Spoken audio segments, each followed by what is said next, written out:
Welcome to the Nerd Party. Hello, I'm Charlene Schmidt. I'm Patrick Schmidt. We just watched A Spider in the Web, episode 6 of season 2 of Babylon 5. It's time to babble for 5. We've known a little bit about Mars.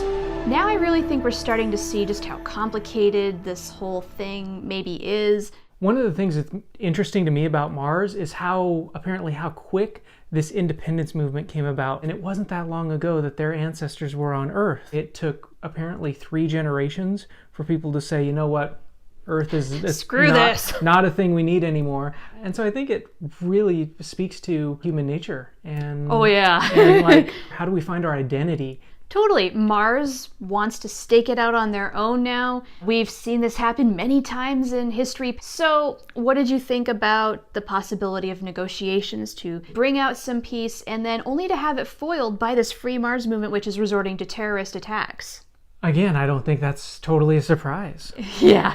I don't think it's a surprise that when you get that desire for independence, that there's going to be a branch of that desire that becomes violent and kind of depends on that rhetoric to further their cause. And one of the more interesting things I caught this time around was when Carter says she joined Free Mars back in its day, but that was before it became this radicalized movement. So things have accelerated very quickly, as you said, and things are getting much more violent. And I think we're just starting to see now just how much there really is. For me, it doesn't make a lot of sense for there to be such a big Free Mars movement when we've discovered the entire galaxy, the entire universe, and all of these different alien races and working together. And, you know, granted, we've had wars, but Mars seems like such a small part of that. Sure. Well, they're thinking about their little selves, their little piece of the universe.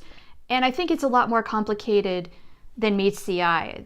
But I think maybe there's a reason why relations with Earth aren't so good and maybe why Mars is trying to strike out its own independence. And speaking of Earth, we got to see Earth for the first time. For the first time, and it's a wasteland. Sorry, San Diego. Speaking of Earth, another small point. Lucille Bluth is a senator in the future. Yes. All that was missing was the martini. So let's steer back now to a little bit of the antagonist of this story, Abel Horn, and the fact that this guy, yes, he was a terrorist working for Free Mars, but it was a lot more complicated than that because this dude is under some mind control that apparently was implemented by Psi Corps. So my initial thought on that was what happened at the end of this episode where they asked Talia Winters, did you catch anything? And she's like, no. So apparently it's okay to lie if you're part of Psi Corps. Oh, they're definitely corrupt. Oh, without a doubt. We learned that this particular episode, and we learned that not only is Psi Corps corrupt, Talia Winters is corrupt. Maybe as a result of being a product of the Corps, because contrast what we saw Psi Corps doing and putting that against how she talks about Psi Corps. Make no mistake, Psi Corps is a cult. Oh. Yes, I learned that this episode because it's we took you from your parents, we made you feel warm and safe, and now we're going to indoctrinate you into what you need to say and do for the rest of your life. That's a cult. I think of them more as just a very corrupt organization. Well, lest we forget, Sheridan's into conspiracy theories. Apparently. So, cults, you know? Yeah, he apparently studies these things as a hobby. He probably gets on Reddit like I do from time to time to read about these things. Sheridan had a great quote in this episode. He believes in individuals, not organizations. Says a lot about his train of thought, methinks. I think he's going to be burned more often than not. You think? Because if he doesn't trust Psi Corps, but he trusts Talia Winters, she's going to burn him eventually. She's already burned him once. And does he know that? Yeah. And as we know on this show, everything has consequences. Yeah, or you just take the captain off the ship. You're still really bitter about Sinclair, aren't you? I think the further we go, the more bitter you are. So we've seen Sheridan for a little while now. He's not your captain. You are a Sinclair loyalist? No, I'm not that at all. Okay. I like Sheridan. I think he's a capable captain, but that doesn't mean that this plot hole with the first captain is totally acceptable. It's not.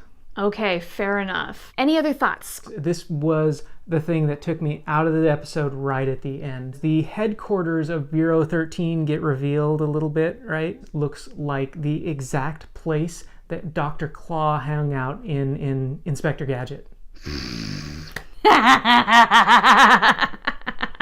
The only thing that was missing was Mad Cat. We just needed to end this episode with a bunch of smoke coming from some vehicle flying around. I'll get you next time. Exactly. What is this, a crossover episode? I think that does it for Spider in the Web. But, we've got more episodes to watch, so you better subscribe.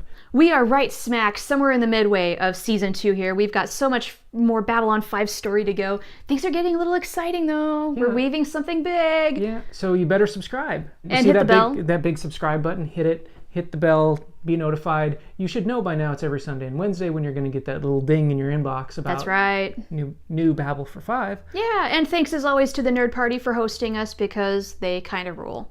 So post your comments. I would love to hear from you, especially you other newbies, about what's going on. And until next time.